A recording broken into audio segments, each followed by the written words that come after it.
ശബരിമലയിലെ പവിത്രമായ തന്ത്രിസ്ഥാനം അലങ്കരിക്കുന്നവർ തന്നെ ഗുരുതരമായ കുറ്റകൃത്യങ്ങളിൽ ഏർപ്പെടുന്നത് ഭക്തസമൂഹത്തെ ഞെട്ടിച്ചിരിക്കുകയാണ് എന്ന് മല അരയ മഹാസഭ സംസ്ഥാന general secretary P K Sajeev പറഞ്ഞു. ധർമ്മം കാത്തു സൂക്ഷിക്കേണ്ടവർ തന്നെ ക്രിമിനൽ കേസുകളിൽ പ്രതികളാകുന്നത് തന്ത്രിസ്ഥാനത്തിന്റെ അയോഗ്യതയെയാണ് കാണിക്കുന്നത്.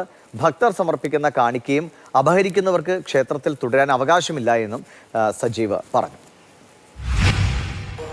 കോടതി പറഞ്ഞിരിക്കുന്നത് വേലി തന്നെ വിളവ് തിന്നുകയാണ് എന്നുള്ളതാണ്. ഇവിടെ രണ്ട് വേലികളാണ് നമുക്ക് കാണുവാൻ കഴിയുന്നത്. ശബരിമല ക്ഷേത്രത്തെ സംരക്ഷിക്കുമെന്ന് കരുതിയിരുന്ന രണ്ട് കൂട്ടരാണ്.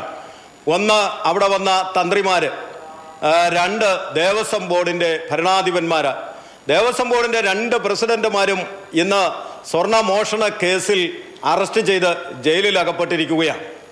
ഈ സാഹചര്യത്തിൽ മലയരയ മഹാസഭയ്ക്ക് പറയാനുള്ളത്, ശബരിമല ക്ഷേത്രം നിർമ്മിച്ചത് മലയരയ സമുദായമാണ്.